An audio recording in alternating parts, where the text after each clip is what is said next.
Shalom saudaraku yang dikasihi Tuhan. Kita berjumpa lagi di dalam Renungan Harian GKI Sangkrah. Tepat pada hari ini, hari Kamis tanggal 28 Desember 2023. Di tengah suasana Natal ini, mari bersama-sama kita datang kepada Tuhan meminta hikmat dan tuntunannya. Mari bersama kita akan menyatukan hati kita di dalam doa. Kami mengucap syukur untuk tiap berkat yang Tuhan beri. Kami tahu bahwa berkat-Mu selalu Engkau perbarui, membuat kami terus ada di dalam pengharapan untuk ada di dalam Engkau. Untuk itu Tuhan, hadirlah di tengah kami, di dalam kehidupan kami, bahkan melalui kebenaran firman yang akan kami renungkan bersama. Biarlah firman-Mu ini senantiasa menuntun di dalam setiap langkah kehidupan kami. Di dalam nama-Mu Tuhan kami Yesus Kristus, Tuhan Sang Juru Selamat yang telah hadir ke dunia. Kami berdoa. Amin. Saudaraku yang dikasihi Tuhan, sebagai manusia, tentu relasi menjadi satu hal yang penting bagi setiap kita. Di dalam kedekatan relasi itu biasanya kita memiliki beberapa orang atau beberapa kelompok orang yang dekat dengan kita. Kita memperlakukan mereka dengan cara yang berbeda. Misalnya, karena kita sama-sama tahu kondisinya, sama-sama tahu apa yang sedang dialami, kita lebih bisa terbuka dengan mereka. Tak jarang, kedekatan relasi itu membuat kita tidak bisa jauh dari mereka. Ketika datang acara misalnya, kita bertanya, nanti kamu datang tidak untuk ke acara ini? Wah, kalau kamu tidak datang, ya sudah, aku juga nggak datang lah. Nah, bagian ungkapan percakapan ini menggambarkan bahwa seringkali di dalam relasi kita sangat membutuhkan kedekatan. Karena kita memiliki ikatan tertentu sehingga kita tidak bisa jauh dari orang ataupun sekelompok orang itu. Mari bersama-sama kita akan membaca Alkitab kita yang terambil di dalam Keluaran pasal yang ke-33, ayatnya yang ke-22 sampai dengan 23. Demikianlah firman Tuhan. Apabila kemuliaanku lewat, maka aku akan menempatkan engkau dalam lekuk gunung itu. Dan aku akan menudungi engkau dengan tanganku sampai aku berjalan lewat. Kemudian aku akan menarik tanganku dan engkau akan melihat belakangku, tetapi wajahku tidak akan kelihatan. Nah, saudaraku yang terkasih Tuhan, dalam bagian ini kita bisa melihat bagaimana Musa yang sedang menjalin relasi pada Tuhan.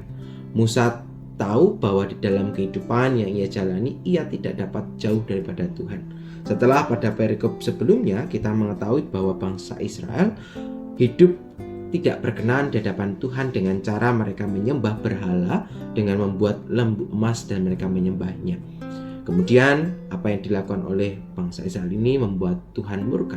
Maka Tuhan memberikan penghukuman kepada mereka. Di tengah penghukuman itu membuat mereka sangat takut sebab kekuasaan dan kekuatan Tuhan itu sungguh luar biasa. Untuk itulah kemudian Musa menyadari bahwa di dalam kehidupan yang mereka jalani, mereka tidak dapat hidup jauh daripada Tuhan. Mereka terus membangun relasi dekat dengan Tuhan.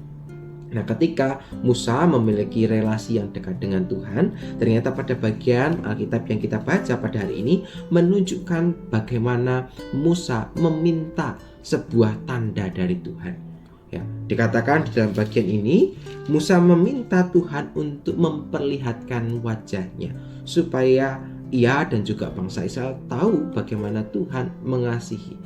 Tetapi dalam perjanjian lama kita mengetahui bahwa wajah kasih Kristus itu tidak dapat disaksikan oleh umatnya. Mengapa? Karena Allah begitu berkuasa, karena kemuliaan Allah itu begitu besar sehingga tidak ada satupun ciptaannya yang dapat melihat wajah Allah. Sebab tidak ada yang sanggup menopang kekuatan yang Tuhan miliki. Untuk itu kemudian Tuhan terus menjawab apa yang menjadi permintaan dari Musa. Tetapi bukan dengan caranya Musa, tetapi dengan cara Allah sendiri. Bagian yang kita melihat pada hari ini, Allah pun menjawab dengan cara Allah sendiri. Dengan cara apa? Allah menggunakan caranya dengan menyatakan kasihnya. Ia menggunakan tangannya untuk menudungi umat Israel ketika Allah lewat. Sehingga ketika Allah lewat, bangsa ini dapat merasakan kemuliaan Tuhan, kekuasaan Tuhan. Tetapi bangsa ini tidak akan terkena sesuatu apapun. Ia tidak akan terluka, ia terus ada dalam perlindungan Tuhan. Yang pertama, jelas Tuhan akan menyatakan kasih-Nya, tetapi di dalam kasih itu Tuhan menggunakan caranya sendiri. Tapi yang kedua, Tuhan menjawab selalu apa yang menjadi kebutuhan umat-Nya. Nah, saudaraku yang terkasih Tuhan, apa yang bisa kita renungkan lewat firman hari ini? Firman hari ini mengajak kepada setiap kita untuk menyadari cinta kasih Allah yang selalu ada bersama dengan kita. Maka kita diminta Tuhan untuk terus dekat kepadanya, mensyukuri untuk setiap berkat, mensyukuri untuk setiap kasih yang boleh terus dinyatakan kepada setiap kita. Maka tentu menjadi pertanyaan kepada kita, ketika Musa meminta Tuhan untuk memperlihatkan kemuliaannya, bagaimana cara kita untuk mendapatkan atau mempersaksikan kemuliaan Allah itu? Kini kemuliaan Allah juga dapat kita saksikan lewat kehadiran seluruh ciptaan. Bagaimana Tuhan hadir di dalam ciptaannya. Kemuliaan Allah dapat kita saksikan lewat alam-alam yang ada dalam sekitar kita. Pemandangan yang begitu indah, ciptaan yang diciptakan Allah dengan begitu indahnya, itu memperlihatkan bagaimana kemuliaan Allah. Kemuliaan Allah juga dapat disaksikan lewat kehadiran sesama kita. Maka ketika kita bisa merasakan kemuliaan Allah itu, ketika kita takjub akan kemuliaan itu, mari bersama-sama kita memiliki sebuah upaya untuk kita menjaga dan merawat apa yang Tuhan sudah sediakan. Yang pertama, Tuhan memanggil kita untuk merawat setiap apa yang Tuhan percayakan kepada kita. Kedua, ketika kita menyadari bahwa kita tidak bisa hidup jauh daripada Tuhan, maka mari bersama-sama mengawali setiap kehidupan yang Tuhan beri. Kita merayakan kehidupan itu dengan cara kita datang kepada Tuhan lewat doa kita.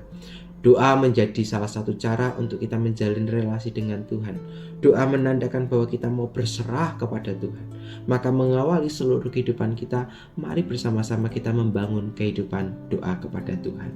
Ketika yang pertama Tuhan mengajak kita untuk mensyukuri setiap berkat-Nya, maka pada bagian yang kedua, mari bersama-sama kita dekat dengannya dengan kita datang pada Tuhan lewat doa kita. Karena doa adalah nafas kehidupan orang Kristen, mari bersama-sama kita membangun relasi yang dekat dan intim kepada Tuhan. Sebab itu adalah hal yang Tuhan inginkan untuk kita lakukan. Demikianlah permenungan kita pada hari ini. Kiranya firman hari ini terus mengingatkan kehidupan yang semakin dekat dengan Tuhan, dengan cara yang sudah Tuhan berikan kepada kita. Mari bersama kita menutup permenungan ini di dalam doa. Mari bersama kita berdoa. Tuhan Allah, kami bersyukur ketika Tuhan boleh terus menyatakan kasih kepada setiap kami. Kami tahu bahwa Tuhan tidak pernah jauh daripada kami. Untuk itu Tuhan, teruslah berada di dekat kami dan bimbinglah kami supaya dalam kehidupan kami tidak tersesat. Kami bersyukur untuk cinta kasih yang boleh terselenggara di dalam kehidupan kami. Kami menyerahkan jalannya kehidupan kami, seluruh kehidupan kami, dan pergumulan kami Tuhan, hanya ke dalam tangan kasih-Mu. Di dalam nama-Mu Tuhan kami Yesus Kristus, Tuhan dan Sang Juru Selamat yang telah hadir ke dalam dunia, kami berdoa. Amin. Saudaraku yang kasih Tuhan, demikianlah permenungan kita hari ini. Selamat melanjutkan kehidupan bersama dengan Tuhan. Selamat merayakan sukacita kedatangan Tuhan. Tuhan menyertai setiap kita. Sampai jumpa.